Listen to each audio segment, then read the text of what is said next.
दुर्गे स्मृता हरसि भीतिमशेषजन्तोः स्वस्ति स्मृतामतिमतीव शुभां ददासि दारिद्र्यदुःखभयहारिणि कात्मजन्या सर्वोपकारकरणाय सदाग्रचित्ता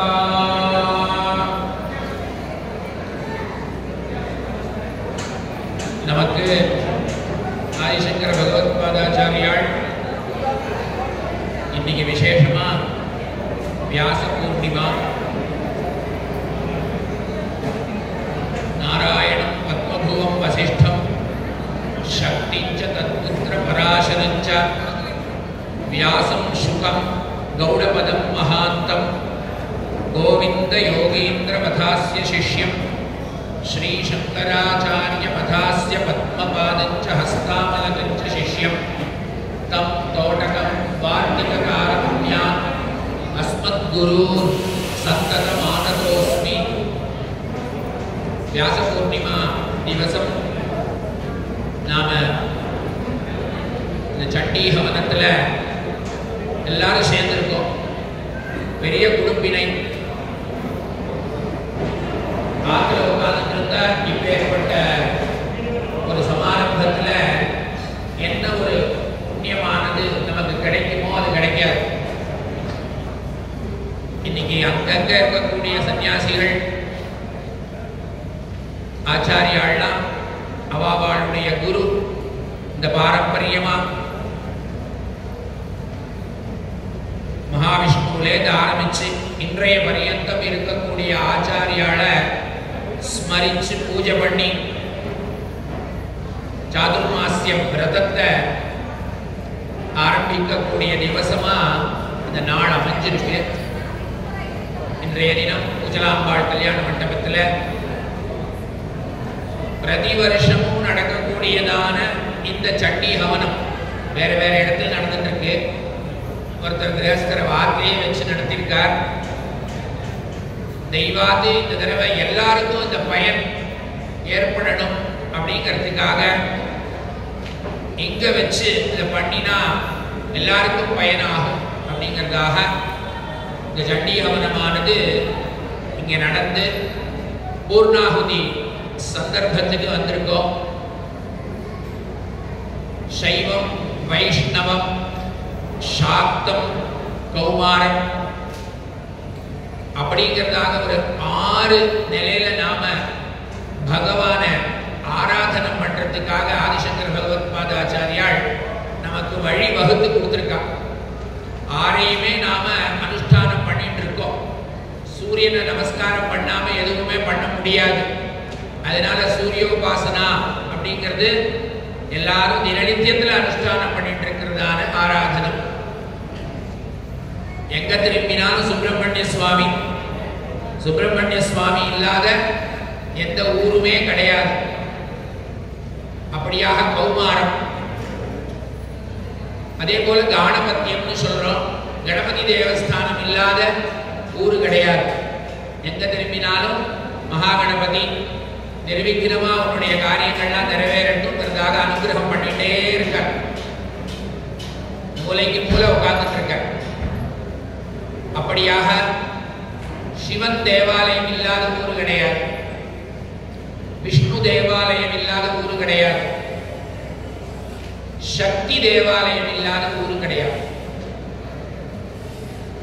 இப்படியாக இந்த 6 தான் நமக்கு ஆராத்திய தெய்வமாக கடைசியா நமக்கு கொடுத்திருக்கா. இந்த 6ஐயும் நாம் அனுஷ்டானம் பண்ணிட்டு வரோம். எதை அனுஷ்டானம் பண்றோமோ அதுக்கு ஏத்தம் சொல்றது வழக்கம். அதனால இன்றைய தினம் இந்த இடத்துல சக்தி உபாசனம், மாதிருஸ்வரூபிணியா இருக்கக்கூடியதான அம்பாளை ஆராதனம் பண்றோம். ஆராதனம்னா சும்மா ஆராதனம் பண்ணிட்டு போமா, அவரால் நமக்கு ஏதாவது பிரயோஜனம் ஆயிருக்கணும், ஆயிட்டு இருக்கணும், இன்னும் வருங்காலத்திலையும் ஆகணும். அப்படி இருந்தாதான் ஆராதனம்னு பண்ணுவோம். அப்படியாக அந்த மாதை ரொம்ப ரொம்ப பயங்கரமான சக்தி வாய்ந்த, யாராலையுமே ஜெயிக்க முடியாத அசுரர்களை எல்லாம் ஜெயித்து தேவதைகளுக்கெல்லாம் அனுகிரகம் பண்ணின சக்தி. அந்த சக்தியை தான் நாம இப்ப உபாசனம் பண்றோம். நமக்கு எத்தனையோ துர்தெய்வங்கள்லாம் இருக்கு. அதெல்லாம் நாம எதிர்த்து போராட முடியுமா அப்படின்னா முடியாது. அதெல்லாம் பகவான் தான் நமக்கு அந்த அனுகிரக சக்தியில பண்ணணும் அப்படிங்கிறதுக்காக ஏற்கனவே தேவதைகள்லாம் எப்படியாக அம்பாள ஸ்துதி பண்ணாலும் தேவேந்திரன்லே ஆரம்பிச்சு பிரம்மா ஹரி எல்லாருமே ஆராதித்த ஒரு அம்பாள். அவளை நாம ஸ்மரிச்சோமானா எல்லா தாரித்ரியங்கள்லாம் விலகும்னு சொல்றா. துர்கே ஸ்மிருதா ஹரசி பீதி அசேஷ ஜந்தோ. எல்லா ஜந்துக்களுக்கும் ஜீவராசிகள் எல்லாருக்கும் பயமில்லாத நிலை ஏற்படணும் அப்படின்னா அம்பாளை நாம உபாசனம் பண்ணணும், அம்பாளுக்கு நமஸ்காரம் பண்ணணும். எல்லாத்தையும் தாரித்ரிய துக்க பயஹாரிணி காத்வதன்யா. உன்னை காட்டிலும் வேறாக எந்த ஒரு பகவதி எந்த தெய்வம் எனக்கு எல்லாவற்றையும் அனுகிரகம் செய்ய முடியும்? உன்னை தவிர்த்து நீதான் செய்ய முடியும். எல்லா தேவதைகளிலுமே அனுகிரகம் செய்த அந்த பகவதி நமக்கு சர்வோபகார கரணாய சதார்திர சித்தா. அந்த ஆர்திர சித்தம் யாருக்கு இழகிய மனசு இருக்கோ அவதான் சட்டுன்னு அனுகிரகம் பண்ணுவான். அம்பாள் எப்பொழுதுமே ஆர்திர சித்தத்தோட இருக்கா. யாராவது உருகி பிரார்த்தனை பண்ணா அத உடனே நிறைவேற்றணும் அப்படிங்கிறது தான் அம்பாளுடைய. அதனாலதான் அம்பாளை நாம ஆராதனை பண்றோம். தேகி சௌபாகியம் ஆரோக்கியம், தேகிமே பரமம் சுகம், ரூபம் தேகி ஜெயம் தேகி, யசோ தேகி திவிஷோ ஜெகி. இது திருப்பி திருப்பி வந்துட்டு இருக்கும். ரூபம் தேகி ஜெயம் தேகி யசோ தேகி திவிஷோ ஜெகி அப்படிங்கிறதான இந்த பாதமானது திரும்பி திரும்பி வந்துட்டு இருக்கும். ஆரோக்கியத்தை கொடு, சௌபாகியத்தை கொடு, பரம சுகத்தை கொடு, ரூபத்தை கொடு, ஜெயத்தை கொடு, புகழை கொடு. ஆனா இவ்வளவெல்லாம் கொடுத்துட்டோ ஒரு எதிரி பக்கத்துல இருந்தான்னா இதெல்லாம் நாம அனுபவிக்க முடியுமா? முடியாது. அதனால திவிஷோ ஜஹி, யாரெல்லாம் எதிர்த்து போராடுறாளோ என்னிடத்துல அவளெல்லாம் நீ அப்புறப்படுத்திடும். திவிஷோ ஜஹி, துவேஷமுடையவாள் எல்லாரையும் அப்புறப்படுத்திடு அப்படிங்கிறதாக பகவானிடத்துல பிரார்த்தனை பண்றோம். எல்லாருக்குமே பிரம்மச்சரிய ஆசிரமம், கிரகஸ்தாசிரமம், வானப்பிரஸ்தம், சந்நியாசம் அப்படிங்கிறதாக ஆசிரமங்கள்லாம் சொல்லப்பட்டிருக்கு. அப்பேற்பட்ட விஷயத்துல ஒருவன் பத்னியை விரும்புறான் அப்படின்னா பத்னி மனோரமா தேஹி அப்படிங்கிறதாக சொல்லும். மனோவிருத்தானுசாரிணி, ரொம்ப ஜாக்கிரதையா பதம் பிரயோகப்படுத்தப்பட்டது. நான் என்ன மனசுல நினைக்கிறேனோ, எது சரியோ அந்த பாதையில வரக்கூடிய பத்னியா எனக்கு அமைச்சு கொடு. பத்னி மனோரமா, பார்க்கறதுக்கும் அழகா இருக்கணும், அனுபவிக்கிறதுக்கும் சௌக்கியமா இருக்கணும், மனோவிருத்த அனுசாரணியாகவும் இருக்கணும். மனோவிருத்தம், என் மனசுல நான் என்ன நினைக்கிறேனோ அதை நிறைவேற்றக்கூடியவளாக பக்கத்துல வேணும். இது யார்? நாம அம்பாள்கிட்ட தான் கேட்க முடியும். அம்பாள் இத்தனையும் உடையவள்.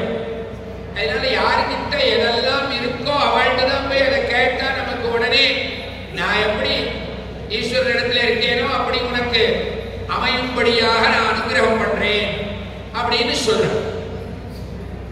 தாரிணி துர்க சம்சார சாகரஸ்ய குலோத்பவா. இப்ப துக்க சம்சாரம் அப்படிங்கிறதான ஒண்ணு என்னை போட்டு ஆட்டி படைச்சுட்டே இருக்கு. அந்த ஒரு இதுக்கு மருந்தாகவும் இருக்கணும் இல்லையா? துக்கம் எப்ப வரும் பொழுதும் ரொம்ப வேடிக்கப்பட்ட வாழ்ந்துதான் அதை நாம தெரிவிச்சுப்போம். அதை தெரிவிச்சுட்டா அவ அதுக்கு என்ன உகந்த உபதேசம் பண்ண முடியுமோ அதை பண்ணி அதை நிவர்த்தி பண்ணுவான், துக்கத்தை நிவர்த்தி பண்ணுவான். அப்படியாக எனக்கு பத்னி மனோரமாம் தேகி மனோவிருத்தானுசாரிணி தாரிணி துர்க சம்சார சாகரஸ்ய குலோத்பவம் அப்படிங்கிறதா பிரார்த்தனை. பிரார்த்தனை பண்றதுலயும் நிறைய விதானங்கள் என்னென்ன பிரார்த்தனை பண்ணலாம். எனக்கு மாத்திரம் ருச்சிக்க கூடியதான பதார்த்தத்தை நான் சமைச்சு சாப்பிட்டேன்னா அது பிரயோஜனம் இல்லை. எல்லாரும் ருச்சிச்சு சாப்பிடக்கூடிய பதார்த்தத்தை சமைச்சு எல்லாருக்கும் படைக்கணும் அப்படிங்கிற விஷயத்துல அம்பாளிடத்துல இந்த பிரார்த்தனை.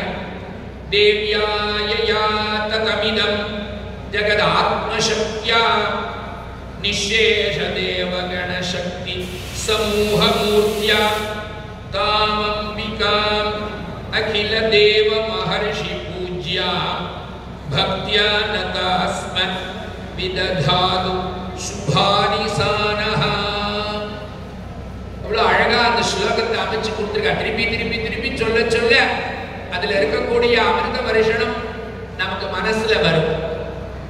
யயா ததமிதம் வியாப்திச்சிருக்கா, எல்லா இடத்துலயும் குடிகொண்டிருக்கா. தேவி இல்லாத இடம் ஒரு இடம் உண்டா அப்படின்னு கிடையாது, இல்லே கிடையாது.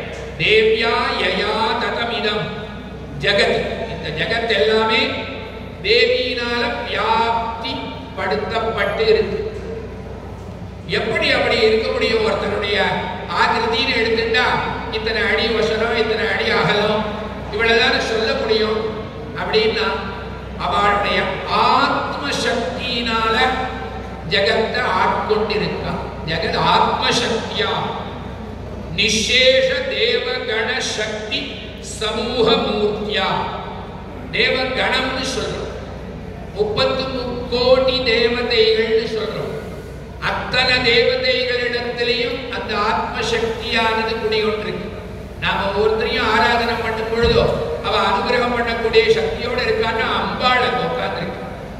நிஷேஷ தேவகண சக்தி சமூக மூர்த்தியா தாம் அம்பிகா. அப்பேற்பட்ட அம்பிகையை அகில தேவ மகர்ஷி பூஜ்யா, தேவதைகளாலும் மகர்ஷிகளாலும் பூஜிக்கப்பட்டது. நாம பூஜிக்கிறோம் அப்படின்னா நாம தான் பூஜிக்கிறோம் அப்படிங்கிறதா நினைக்க கூடாது. தேவதைகளும் அம்பாளை பூஜிக்கிறா, மகர்ஷிகளும் இந்த அம்பாளை பூஜிக்கிறா. அப்பேற்பட்ட அம்பிகையை மனுஷர்களான நாமும் பூஜிக்க வேண்டுமா வேண்டாமா? அதனால நாம அந்த அம்பாளை பூஜிக்கிறோம். தாம் அம்பிகா அகில தேவ மகர்ஷி பூஜ்யா பக்தியா நதாஸ்ம. எப்படி நம்மளால எல்லா சமாரம்பங்களையும் ஏற்பாடு பண்ணி எல்லாருக்கும் சாப்பாடு போட்டு பகவானுக்கு என்னெல்லாம் நிவேதனம் பண்ணணுமோ அதெல்லாம் பண்ணி ஒவ்வொருத்தராலையும் பண்ண முடியுமான்னு முடியாது. அதுல என்ன பண்ணலாம்னா பக்திய தெரிவிக்கலாம். ஒருத்தர் அழைச்சா நம்ம போய் கலந்துட்டு அத நிறைவேற்றி ஒரு 100 பேர் 1000 பேர் கூடினாதான ஃபங்க்ஷன் சொல்லுவோம். அதுல நாமளே 2 பேர் உட்கார்ந்துட்டு சங்கல்பம் பண்ணி பண்ணாத ஃபங்க்ஷன் சொல்றது இல்லை. பல பேர் கூடினாதான் அதுக்கு பேர் ஃபங்க்ஷன், சமாரம்பம் அப்படிங்கிறதாக. அப்பேற்பட்ட அந்த ஸ்திதியில நம்ம தெரிவிக்க கூடியது என்னன்னா பக்தியா நதாஸ்மஹ, பக்தி பூர்வகமா நமஸ்காரத்தை தெரியப்படுத்திக்கிறோம். இங்க வந்தா நமஸ்காரம் பண்ணணும். நமஸ்காரம் பண்ணும் பொழுதே நம்ம இடத்துல இருக்கக்கூடியதான அகங்காரம் தொலைஞ்சு போயிடும். எப்ப நமஸ்காரம் பண்ணுவோம்? நாம நம்ம சக்திக்கு அப்பாற்பட்ட சக்தி இங்க இருக்கு, என்னால முடியும்னு நான் நினைச்சிருந்ததெல்லாம் இல்லாம எனக்கு அனுகிரகம் பண்ணக்கூடிய ஒரு சக்தி இங்க இருக்கு அப்படிங்கும் பொழுதுதான் நாம நமஸ்காரம் பண்றோம். அப்போ அந்த நமஸ்காரம் பண்ணக்கூடிய நிலைய அடைச்ச நமக்கு அந்த ஆர்திர சித்தையா இருக்கக்கூடிய அம்பாள் அனுகிரகத்தை பரிபூர்ணமா பண்றாள். எல்லா இடத்துலயும் குடிகொண்டிருக்கார். அதுக்கு இந்த 5வது அத்தியாயத்துல சொல்லும் போது சொல்றார், யா தேவி சர்வபூதேஷு சேதனே யவிதீயதே. அப்படின்னு ஆரம்பிச்சு வரிசையா சொல்லிட்டு போற. எந்தெந்த வடிவில அம்பாள் ஒவ்வொரு இடத்துலயும் இருக்கா அப்படின்னு. அப்ப நமக்கு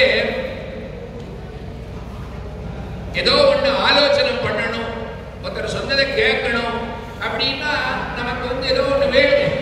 அது என்ன? புத்தி. அந்த புத்தி அப்படின்னு ஒண்ணு இல்லைன்னா நாம ஒண்ணுமே இல்லை. புத்தி ஒண்ணுதான் நம்மள எல்லாத்தையும் செவ்வன செய்யறதுக்கு அனுகூலமா நம்மளை எப்பொழுதுமே செவ்வப்படுத்திட்டே. புத்தி அப்படின்னு ஒண்ணு, புத்தி இல்லாத வேண்டாம் அப்படின்னு தான் திட்டுவா. திட்டும் போது அது மெயின் பிரதானம் மினிமமா இருக்கக்கூடியது.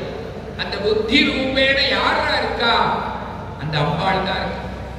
புத்தி ரூபேண சம்ஸ்திதா நமஸ்தஸ்யை நமஸ்தஸ்யை நமஸ்தஸ்யை நமோ நமஹ. ஒரு வாட்டி சொன்ன போறாதுங்கிறதுக்காக எத்தனை தடவை நமஸ்காரம் பண்ணாலும் போறாது. ஆனா அனுபவ சந்தஸ்ல ஸ்லோகம் 16 அக்ஷரம் தான் வரும். அதனால 16 அக்ஷரத்துல 3 தடவை நமஸ்கரிக்கும்படியாக அமைச்சு கொடுத்தார். அடுத்தாப்புல ஒருத்தர் நினைக்கணும் அப்படின்னு சொன்னா என்ன இருந்தா நினைப்போம். இப்ப அம்மாவை நினைக்கிறோம், பத்திய நினைக்கிறோம்னா பசி வந்தா நினைப்போம். நனவு படுத்தணும் இல்லையா? நமக்கு பசின்னு ஒண்ணு பகவான் கொடுக்காம போயிட்டாருன்னு வச்சுக்கோங்களேன், நாம தான் தோணியா இருக்கும். எப்படி வேணா வேணா பசின்னு ஒண்ணு இல்லையே, நான் எப்படி வேணா இருக்கலாம். அதுக்காக பசின்னு ஒண்ணை ஏற்படுத்தினா அந்த பசி ரூபத்துல யார் இருக்கான்னா அந்த அம்பாள் தான் இருக்கு. சுதா ரூபேண சம்ஸ்திதா. அதனாலதான் நான் பயபக்தியோட ஒரு நம்ரதையோட நான் இருக்கேன் அப்படின்னா எனக்கு பசி இருக்கு. அதனாலதான் காரணம். பசி இல்லைன்னா ஜெகத்தை வென்றவன் அர்த்தம். ராமனுக்கும் லக்ஷ்மணனுக்கும் விஸ்வாமித்திரர் எதை உபதேசம் பண்றார்? பலாம் அதிபலாம் உபதிதேசாட்சம். எதுக்காக? நீ காட்டுல போராடும் பொழுதும் உனக்கு பசின்னு ஒண்ணு இருந்துடுச்சுன்னா அந்த பக்கம் தான் கவனம் போகும். எதை சமைக்கலாம், எப்ப சாப்பிடலாம். ஆனா ஒரு பெரிய யாகத்தை சம்ரட்சணம் பண்றதுக்காக நீ வரும்போது உனக்கு பசியானது உனக்கு கஷ்டத்தை கொடுத்ததுன்னா நீ யாகத்தை சம்ரட்சிக்க முடியாது. அப்படிங்கிறதுனால பலை அதிபலைய விஸ்வாமித்திரர் ஆரம்பத்திலேயே அவ 2 பேருக்கும் உபதேசம் பண்ண. அதுபோல பகவான் குடிகொண்டிருக்கக்கூடிய இடத்துல சுதா ரூபம் ஒண்ணு, அப்புறம் சக்தி ரூபேண சம்ஸ்திதா. நாம நினைப்போம் என்கிட்ட இருக்கக்கூடிய சக்தி தான். உடம்புல பலம் இருக்கு, மனசுல பலம் இருக்கு, கண்ணு நல்லா பார்க்கக்கூடிய பலம் இருக்கு, எல்லாம் பலத்தோட இருக்கு, நானே எல்லாத்தையும் சமாளிப்பேன் அப்படிங்கிறது தான் நமக்கு தோணும். ஆனா இந்த சக்தி வடிவில் இருக்கக்கூடியது யாரு? அம்பாள். நமக்குள்ள சக்தி வடிவில் இருக்கா. அதனாலதான் நம்மளால செய்ய முடியும். ரொம்ப கஷ்டம் சொல்றதுக்கு. ஒருத்தருக்கு பேரலிட்டிக் அப்படின்னு சொன்னா அவர் மனசுல எத்தனை நினைச்சாலும் இந்த கையை எப்படி தூக்க முடியுமோ? முடியாது. சக்தி வடிவில் அந்த அம்பாள் உள்ள இருந்துட்டு மனசுல பிரேரணம் பண்ணி தூக்குன்னு சொன்னா தூக்க முடியும். அப்படியாக சக்தி வடிவில் அம்பாள் நமக்குள்ள இருக்கார். சக்தி ரூபேண சம்ஸ்திதா. அதே மாதிரி திருஷ்ணா ரூபேண சம்ஸ்திதா. திருஷ்ணான்னு தாகம். முதல்ல சுத்துன்னு சொல்லணும். பசி பசி தாகம்னு சொல்லணும். ஜலம் குடிக்கணும். மினிமமா வாழ்வுக்கு சில பேர்லாம் நவராத்திரியில 9 நாளும் கூட பூஜை பண்ணி கேவல ஜலம் மாத்திரம் தான் சாப்பிடுவோம். 9 நாளும் இருந்து தசமி அன்னைக்கு பூஜையை முடிச்சு ஆகாரம் எடுத்துக்கிறதுங்கிற விரதம் இருக்கு. அதனால எனக்கு திருஷ்ணான்னு வச்ச ஒரு தாகம் அப்படிங்கிறது. அப்படி பகவான் தான் இருக்காரு. அதே மாதிரி நமக்கு எல்லாருக்கும் தேவை. அநேக இடத்துல சொல்லுவோம் சாந்தி மந்திரம்னு சொல்றோம் இல்லையா? பிருத்திவி சாந்தி, அந்தரிக்ஷம் சாந்தி, தேவ் சாந்தி, திச சாந்தி, அவாந்தர திசா சாந்தி, அக்னி சாந்தி, வாயு சாந்தி. இவ எல்லாரும் அவாவா இருக்கிற நிலையில இருந்தான்னா நமக்கு எந்த இடைஞ்சலும் இல்லை. அது ரொம்ப ஓவரா ஆச்சுன்னா அதனால நமக்கு இடையூறு ஏற்படும் பொழுதுதான் அவளுடைய சக்தியே நமக்கு தெரியப்படும். அப்படி இருக்கும்போது சாந்தி தேவை. அந்த சாந்தி வடிவில் நீ எரியலாம், இவ்வளவு தூரத்துல தான் எரியணும், நீ ஊர்த்து பாகமா எரியணும், நீ திடீர்னு அக்கம் பக்கம் மாறக்கூடாது அப்படிங்கிறதாக இந்த சக்தி வடிவில் அவ இருந்துட்டு இருக்கா. அதுல சாந்திய உள்ளடக்கி வச்சு, அதனாலதான் கடல் இருக்கு பார்க்கிறோம் சமுத்திர தீரத்துல. அது இருக்கக்கூடிய ஆழமும் அதில் இருக்கக்கூடிய அகலமும் பார்த்ததுன்னா அது திடீர்னு இப்படி மேலே ஏறி இப்படி வந்ததுன்னா யோஜனை கூட பண்ண முடியாது. அந்த ஒரு சாந்தி தேவன் அங்க இருந்துட்டு இருக்கு. அதனால அத எல்லையை மீறி நீ வரக்கூடாது, அதான் உனக்கு சாந்தி அப்படிங்கிறதாக அந்த பகவான் சாந்தி வடிவில் இருந்துட்டு இருக்கான். சாந்தி ரூபேண சம்ஸ்திதா. நிறைய பேரை பார்த்தா தெரியும். இப்ப காத்தாலே இங்க பூஜையெல்லாம் நடந்து, ஹோமம் எல்லாம் நடந்து, பூர்ணாகுதி ஆகி நீங்கள்லாம் இருக்கு இல்லையா?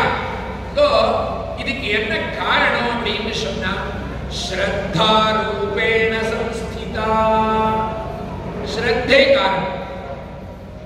ஏத்து போகக்கூடாது, ஏதோ ஒரு ஃபங்க்ஷன் நடந்துட்டு இருக்கு, காத்தாலேந்து நடந்துட்டு இருக்கு, நமக்காக தான் பண்றா அப்படிங்கிற ஸ்ரத்தை. இதனால நமக்கு லாபம் உண்டு, புண்ணியம் உண்டு, தலதலமாருக்கு புண்ணியம் உண்டு அப்படிங்கிறதாக நமக்கு உள்ளுக்குள்ள ஒரு ஸ்ரத்தா. அதுதான் நம்மளை உட்காந்து வச்சிருக்கேன். நானா உட்காந்து பேனான்னா உட்காந்துக்க மாட்டேன். அந்த உள்ளுக்குள்ள பகவதி ஸ்ரத்தா வடிவுல இருந்துட்டு நம்மளை உட்காந்து வச்சிருக்கா. ஸ்ரத்தா ரூபேண சம்ஸ்திதா. நமஸ்தஸ்யை நமஸ்தஸ்யை நமஸ்தஸ்யை நமோ நமஹ. அப்புறம் நமக்கு அழகு நல்லா இருந்ததுன்னா செருக்கு வரும். இது ஒரு அழகு இல்லாத ஒரு பதார்த்தத்தை பார்க்கும் பொழுது அதை காட்டிலும் அழகா இருக்கக்கூடிய வாழ்க்கை ஒரு செருக்கு. இந்த அழகு எங்கேந்து வந்ததுன்னா அந்த அம்பாளுடைய அருள்னால வந்தது. அது உள்ளுக்குள்ள காந்தி ரூபேண சம்ஸ்திதா. காந்தி ஒருத்தர் இடத்துல தேஜஸ், ஓஜஸ், வீரியம், பலம் இதெல்லாம் வெளிப்படுறது அப்படின்னு சொன்னா அங்க உள்ள ஆத்மசக்தியா பகவதி குடிகொண்டிருக்க. அது அப்படி ஜுவலிக்கிறது. அந்த காந்தி யாரோடதுன்னா நாம போட்டுக்கிற பவுடரோ நாம போட்டுக்கிற ஒரு கிரீமோ அங்க காரணம் இல்ல. உள்ளுக்குள்ள ஆத்மசக்தியா அம்பாள் உட்கார்ந்து காந்திய கொடுக்கிறார். சரி, நிறைய பேருக்கு பார்த்தீங்கன்னா மெமரி பவர் அதிகமா இருக்கு இல்லையா? மெமரி பவர் ஒவ்வொருத்தருக்கு வித்தியாசம்.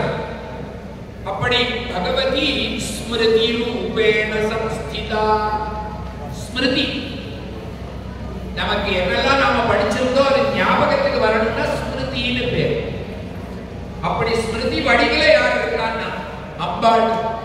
நமக்கு நாம எப்போ நினைக்கணும், நான் படிச்சேன், நான் என்ன பண்ணேன், நான் உள்ளுக்குள்ள பைபாகம் பண்ணி வச்சுட்டேன், அதனால எனக்கு வந்தது அப்படிங்கிறதாக செலுத்த கூடாது. அந்த இடத்துல அம்பாள் அந்த வடிவில இருந்துட்டு நமக்கு சொல்லிக் கொடுக்கிறார். அப்புறம் சில பேருக்கு தான் தயா குணம் அப்படின்னு பகவான் இடத்துல இருக்கக்கூடிய குணம் நம்ம இடத்துல பரிமளிக்கிறது. அப்போ அந்த தயா வடிவில அம்பாள் தயா ரூபேண சம்ஸ்திதா. திருப்தி அப்படின்னு ஒண்ணு, துஷ்டி ரூபேண சம்ஸ்திதா. சந்தோஷம், 1000 ரூபாய் கொடுத்தா சந்தோஷம், 1,00,000 ரூபாய் கொடுத்தா சந்தோஷம், கோடி ரூபாய் கொடுத்தா சந்தோஷம்.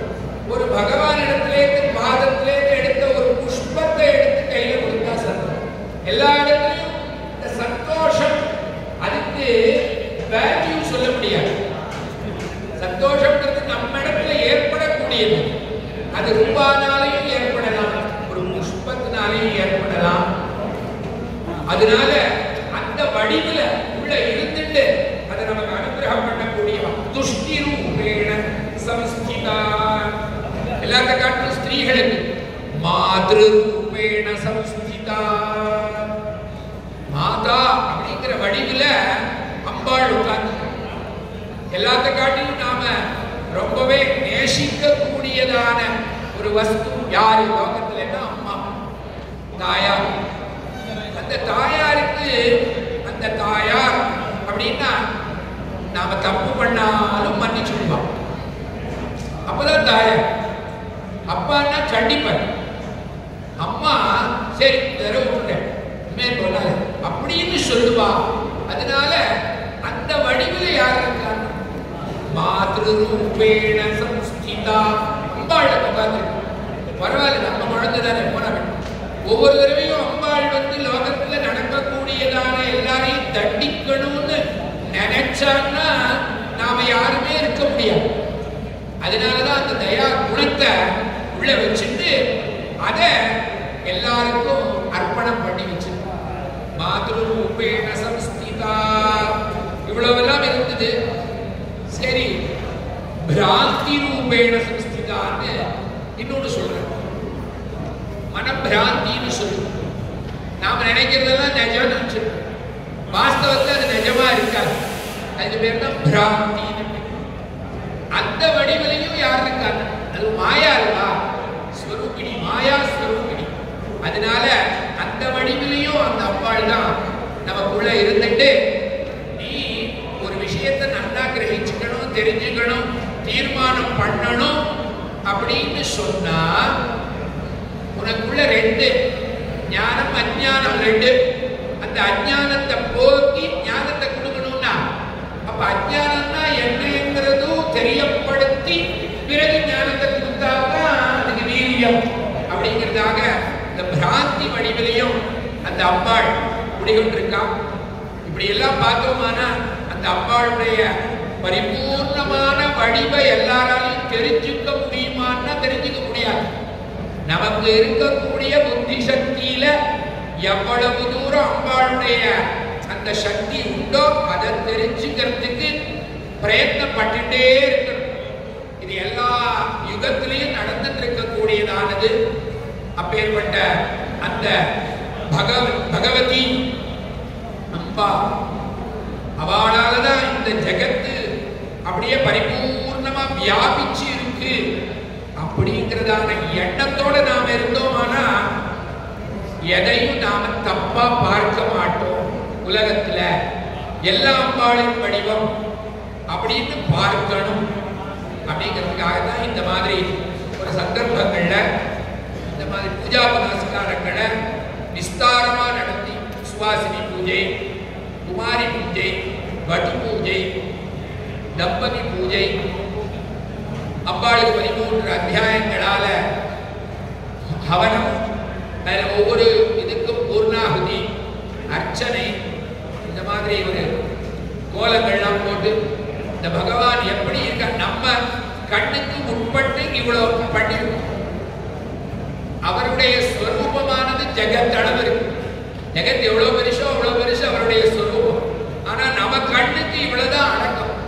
அதனால இதுக்குள்ள அவளை அடக்கி வச்சு நாம பூஜை பண்ணி புரஸ்காரம் பண்ணி நமஸ்காரம் பண்ணி பக்தியா எப்பொழுதும் இருந்துட்டு இது மேலும் மேலும் விருத்தி அடையணும். அம்பாளுடைய அனுகிரகம் பரிபூர்ணமா எல்லாருக்கும் போய் சேரணும் அப்படிங்கிறதுக்காக அவ ஏற்பாடு பண்ணி அதுல நாமெல்லாம் கலந்துட்டோம். அந்த அம்பாளுடைய பரிபூர்ணமான அருள் இங்க வந்திருக்கிற எல்லாருக்கும் கிடைக்கட்டும் அப்படிங்கிறதாக அம்பாளிடத்திலேயே பிரார்த்தனை பண்ணி ஹர ஹர நம பார்வதி பதயே ஹர ஹர மகா